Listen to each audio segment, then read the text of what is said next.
Hi everyone, welcome back to this another video.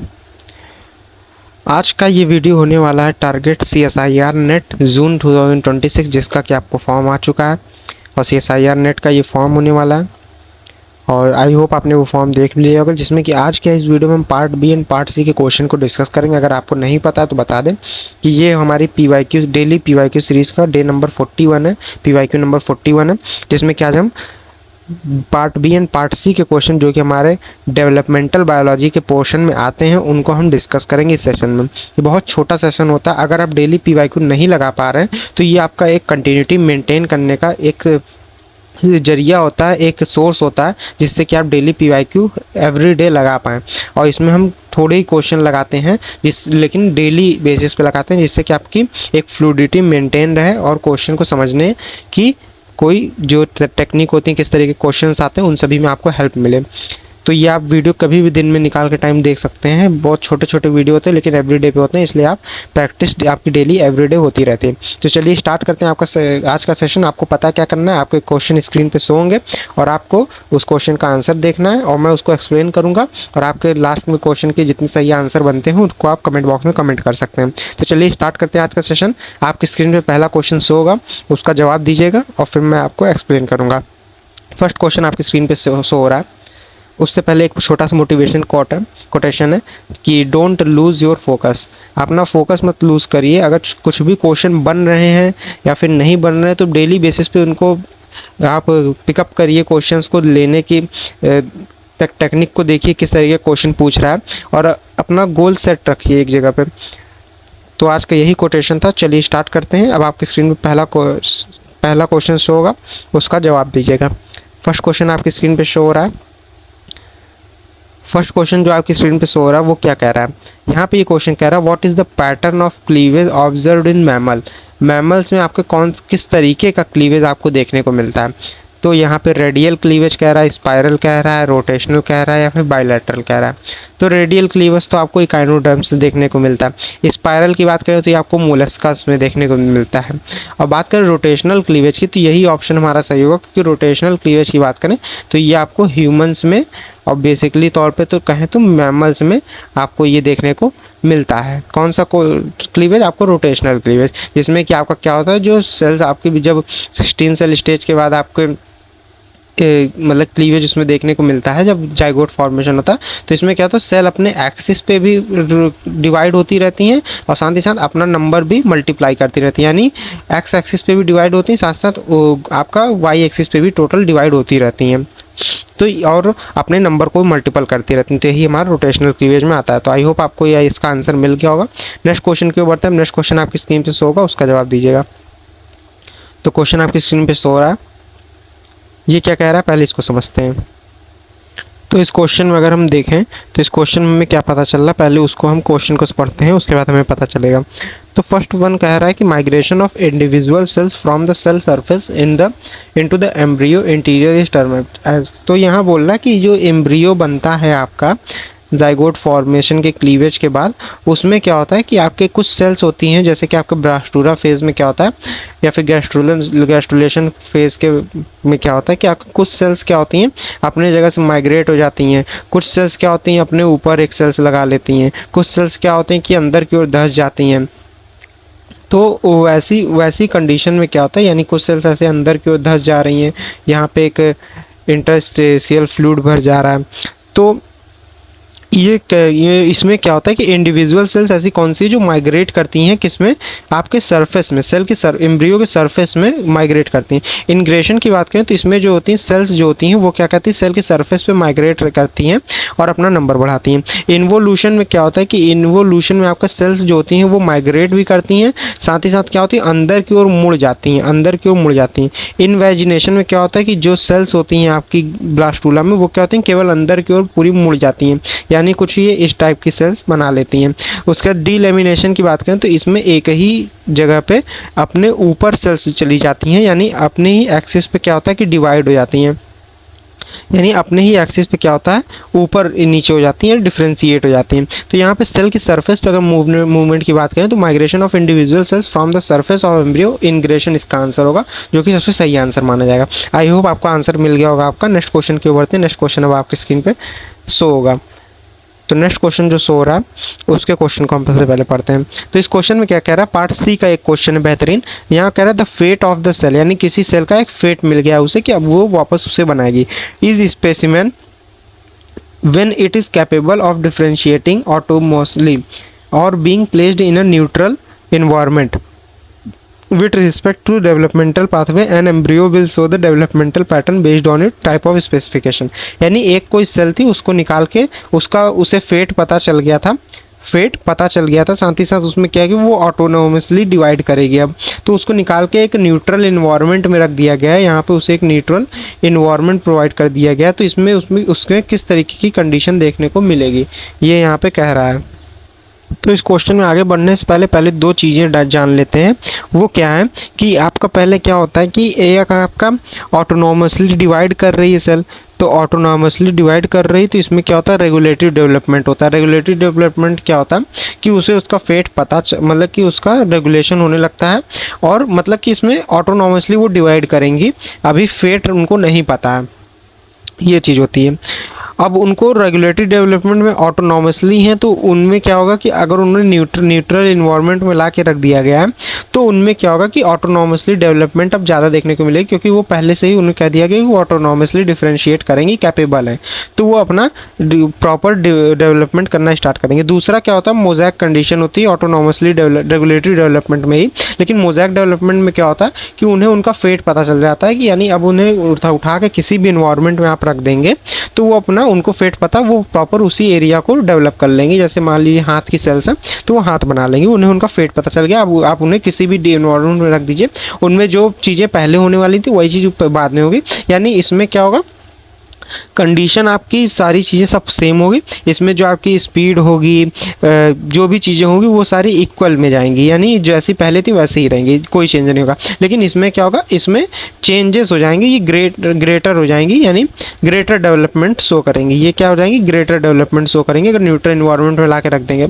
तो उसी जगह पे यहाँ बोल रहा है, based on the above fact it can be said to the potency of cell is equal to the normal fate in regulatory development. तो regulatory development की बात करें, जो कि पहली सेल्स हमारी ए वाली थी, तो वो क्या होती है, उनमें क्या होगा, इक्वल टू नहीं होगा, या इक्वल क्या होता है, इक्वल तब होता है जब उन्हें न्यूट्रल इन्वायरमेंट में नहीं रखा जा रहा था। Greater than in normal fate in a regulatory environment, तो ये सही ऑप्शन है, वो उन्हें न्यूट्रल इन्वायरमेंट रख दिया गया, इस वजह से उनमें फेट, उनके लिए उनका डिवाइड करने का फेट, डिफ्रेंशिएट करने का फेट बढ़ जाएगा। तो यहाँ पे ए वाले के लिए कह रहा है। अब बी वाले के लिए क्या कह रहा है, जिसमें कि मोज़ैक, यहाँ पे जिसमें कि मोज़ैक, जिसमें कि आपका कौन सी डेवलपमेंट हो रही थी, मोज़ैक डेवलपमेंट हो रही थी। यहाँ पे क्या कह रहा है, equal to the normal fate in the mosaic development, बिल्कुल सही कह रहा है, क्योंकि उन्हें मोज़ैक सेल को तो उनका फेट पता होता है, फिर चाहे उन्हें हम किसी भी इन्वायरमेंट रख दें वो अपना उसी एम को फॉलो करेंगी। Greater than is normal fate in mosaic development, नहीं, ग्रेटर नहीं होगा, उन्हें उनका फेट पता होता है, वो जैसी पहले कंडीशन में ग्रोथ करेंगे वैसी लास्ट कंडीशन में भी, अलग कंडीशन में भी ग्रोथ करेंगे। तो यहाँ पे क्यू एंड आर वाला ऑप्शन सही है, क्यू एंड आर आपका ऑप्शन नंबर ए में कह रहा है, इसलिए ऑप्शन नंबर ए हमारा सबसे सही माना जाएगा। आई होप आपको इसका एक्सप्लेनेशन समझ में आ गया होगा, अगर नहीं समझ में आया तो एक बार आप दोबारा देखिएगा, जरूर समझ में आएगा। नेक्स्ट क्वेश्चन की ओर बढ़ते हैं। नेक्स्ट क्वेश्चन आपकी स्क्रीन पे शो रहा है, यहाँ क्या कह रहा है पहले इसको समझते हैं। यहाँ बोल रहा है कि with respect to development of any organism, यानी किसी भी कोई भी ऑर्गेनिज्म है उसका डेवलपमेंट हो रहा है और ऑटोनॉमस स्पेसिफिकेशन वाली कंडीशन है, तो इसमें रिजल्ट क्या निकलेगा, मतलब उसमें किस तरीके का डेवलपमेंट देखने को मिलेगा अगर वो ऑटोनॉमस स्पेसिफाइड मतलब कि डिफ्रेंसिएशन हो रहा है उस ऑर्गेनिज्म में। तो यहाँ पे देखिए एक चीज़ होती है कि ऑटोनॉमस स्पेसिफिकेशन जो होता है, इसमें क्या होता है कि सेल जो होती हैं वो खुद से डिवाइड करने की कैपेबिलिटी रखती हैं, यानी वो खुद से डिवाइड हो जाएंगी। अब बात ये होती है कि उनमें पैटर्न किस तरीके का देखा जाएगा, तो ऑटोनॉमस स्पेसिफिकेशन जो सेल होती हैं इनमें आपको मोज़ैक पैटर्न देखने को मिलता है, जैसे कि आपका ह्यूमन में बात कर लें तो यहाँ पे क्या होता है कि यहाँ पे बोला किस तरीके का डेवलपमेंट है, तो मैंने आपको बता दिया कि पहली बात तो ये ऑटोनॉमस स्पेसिफिकेशन सेल शो कर रही थी, और इसमें भी ये टाइप कौन सा होता है, मोज़ैक पैटर्न देखने को मिलता है, तो ऑप्शन नंबर बी हमारा सही हो जाएगा। रेगुलेटिव आपका नहीं होगा, सिंथेसियल में नहीं होगा, डेफिनेटिव कोई टाइप होता ही नहीं है, तो आई थिंक आपको समझ में आएगा कि ऑप्शन नंबर बी यहाँ पे सबसे सही ऑप्शन होगा। नेक्स्ट क्वेश्चन के बढ़ते हैं। नेक्स्ट क्वेश्चन अब आपकी स्क्रीन पे शो होगा, उसका जवाब दीजिएगा। ऑप्शन क्वेश्चन आपकी स्क्रीन पे शो रहा है, during development if cell has committed to a particular fate it is said to be. देखिए ये बहुत ही अच्छा क्वेश्चन यहाँ पे कह दिया है कि अगर कोई यहाँ पे सेल है आपकी, वो क्या होगा, कमिट कर दी है, यहाँ पे क्या होगा, ये कमिटमेंट कर दी है, यानी अब वो क्या हुआ, उसे एक उसका पार्टिकुलर क्या हो गया, फेट मिल गया, एम मिल गया कि अब वो वही चीज़ बनाएगी, उसी प्रॉपर आप कहते हैं बॉडी पार्ट को आपके बनाएगी। फिर आप चाहे उसे किसी भी कंडीशन में रख दें, तो उसे हम कौन सी सेल कहेंगे, प्लूरीपोटेंट, टोटीपोटेंट, डिटरमिन्ड, डिफरेंशिएटेड। तो यहाँ पे अगर बात करें प्लूरीपोटेंट आपकी क्या होती है, केवल एक सेल होती है, इनमें पूरा ऑर्गेनिज्म बनाने की क्षमता नहीं होती। टोटीपोटेंट सेल बहुत पावरफुल होती है, ये पूरा ऑर्गेनिज्म डेवलप कर सकती है। लेकिन यहाँ पे बोल रहा कि पार्टिकुलर कमिटमेंट कर दी किसी सेल ने, तो वो सेल हमारी डिटरमाइंड कंडीशन में आ जाती हैं। इसके बाद वाली कंडीशन क्या होती है, डिफरेंशिएटेड कंडीशन होती है। लेकिन डिटरमिन्ड में क्या हो जाता है कि उन्हें पार्टिकुलर उनका क्या हो जाता है, फेट पता चल जाता है। अब वो क्या हो सकती हैं, वो अपने एम की ओर बढ़ सकती हैं, अपने बॉडी पार्ट को बना सकती हैं। तो यहाँ पे डिटरमिन्ड वाली कंडीशन आ जाएगी, तो ऑप्शन नंबर सी यहाँ पे सही हो जाएगा। आई होप आपको समझ में आएगा। नेक्स्ट क्वेश्चन की ओर बढ़ते हैं। नेक्स्ट क्वेश्चन अब आपकी स्क्रीन पे शो होगा। यहाँ क्या कह रहा है, the pattern of embryonic cleavage specific to the species is determined by two major parameter. यानी यहाँ पे क्या हो रहा है कि एक एम्ब्रियोनिक क्लीवेज देखने को मिल रहा है, उसमें पैटर्न क्या है, जिसमें कि पैटर्न मतलब एम्ब्रियोनिक क्लीवेज का एक पैटर्न है, उनके क्लीवेज का एक पैटर्न है किसी स्पीसीज में, और वो दो पैरामीटर के बेसिस पे बताया जा रहा है। The amount of distribution of yolk protein within the cytoplasm, ठीक है, यानी उनका जो डेवलपमेंट है एम्ब्रियोनिक एम्ब्रियो का, वो दो तरीके से डिटरमाइंड है, जिसमें कि पहला तो उनका योग प्रोटीन के बेसिस पे है साइटोप्लाज्म में, दूसरा क्या है, the factor in the egg cytoplasm that is influence the angle of mitotic spindle and the timing of its formation. यानी दूसरा क्या हो रहा है, साइटोप्लाज्म के क्या हो रहा है, डिवाइड पे बेसिस कर रहा है। पहला आपको एग के योग सेक जो होता है उस पर मतलब कि बेस है पहला स्टेटमेंट, और दूसरा आपके साइटोप्लाज्म के क्या हो रहा है, डिवीजन पे आपके बेस है। तो यहाँ पे क्या होता है, यहाँ दो कॉन्सेप्ट होता है, पहले हम उसको आपको बता देते हैं। तो कॉन्सेप्ट यहाँ पे क्या, हमारे पास दो तरीके के एग देखने को मिलते हैं। पहला हमारा क्या होता है, आइसोलिथिल एग होता है, यहाँ पे ये कॉन्सेप्ट है, कॉन्सेप्ट आपको मैं बता रहा हूँ। और दूसरा आपका क्या होता है, टीलोलेसिथल एग होता है, टीलोलेसिथल एग होता है। अब यहाँ पे आइसोलेसिथल जो एग होता है, इसमें क्या होता है, कम योक सेक होता है, यानी योक सेक जो पीला वाला पार्ट होता है वो क्या होता है, वो कम होता है योक सेक। और टीलोलेसिथल की बात करें तो यहाँ पे जो योक सेक होता है, यानी पीला वाला जो पार्ट होता है प्रोटीन का, आप देखते हैं वो क्या होता है, वो यहाँ पे योग सेक क्या होता है, बहुत ज़्यादा होता है। अब आइसोलेसिथल एग में कम योग सेक है, तो यहाँ पे हमें होलोब्लास्टिक क्लीवेज देखने को मिलता है। यहाँ कैसा क्लीवेज मिलता है, होलोब्लास्टिक क्लीवेज। होलोब्लास्टिक क्लीवेज कैसा होता है, होलोब्लास्टिक क्लीवेज इस तरीके का होता है, यानी कोई ये एग है, इसमें बहुत कम योग सेक पार्ट है, तो इसमें जो आपका साइटोप्लाज्म यहाँ आउटर साइड में प्रेजेंट है, वो प्रॉपर योग सेक के अंदर से भी क्या हो जाएगा, क्लीवेज पैटर्न शो करेंगे, यानी वो डिवाइड कर देंगे पूरे जो साइटोप्लाज्म पूरे योग सेक को भी, पीले वाले पार्ट को भी डिवाइड कर देगा। टीलोलेसिथल एग की बात करें तो इसमें योग सेक क्या होता है, ज़्यादा होता है, यानी ये कोई एग है तो इसमें इतना सारा टीलोलेसिथल एग में इतना सारा योग सेक होगा। तो ये क्या होता है, जैसे कि आपका बर्ड में देखने को मिलता है। तो यहाँ पे क्या हो रहा है कि योग सेक ज़्यादा है, तो यहाँ पे क्या हो रहा है, साइटोप्लाज्म जो है वो कम डिवाइड कर पाएगा, यानी वो अपने में केवल डिवाइड करेगा, वो क्या होगा कि योग सेक को पार नहीं कर पाएगा। तो ऐसा हमें मीरोब्लास्टिक क्लीवेज में आपको देखने को मिलता है। मीरोब्लास्टिक क्लीवेज आपने अगर देख पढ़ा होगा तो उसमें हमें यही पैटर्न देखने को मिलता है, टीलोलेसिथल एग आते हैं। तो यहाँ पे अब स्टेटमेंट बोल रहा है कि कौन सा स्टेटमेंट ट्रू है। तो पहला बोल रहा है species has telolecithal egg follow by holoblastic cleavage. तो मैंने बताया टीलोलेसिथल जो बी वाली कंडीशन है, इसमें आपको मीरोब्लास्टिक क्लीवेज देखने को मिलता है। तो यहाँ पे ये बोल रहा है टीलोलेसिथल एग में होलोब्लास्टिक, तो ये ऑप्शन हमारा यहीं पे गलत हो जाएगा। सेकंड बोल रहा है species having isolecithal egg follow holoblastic cleavage. तो आइसो में आपका क्या होता है, होलोब्लास्टिक क्लीवेज देखने को मिलता है, तो ठीक है ये वाला ऑप्शन अभी सही है। लेकिन आगे के ऑप्शन को पढ़ते हैं, species having centrolecithal egg follow holoblastic cleavage. Centrolecithal egg इसे ही कहते हैं, टीलोलेसिथल एग को, जिसमें कि सेंटर में प्रेजेंट होता है। तो यहाँ पे होलोब्लास्टिक क्लीवेज कह रहा है, तो होलोब्लास्टिक क्लीवेज यहाँ पे नहीं होगा, ये केवल आइसोलिथिल एग में पाया जाता है। तो यहाँ पे ये वाला ऑप्शन भी गलत हो जाएगा।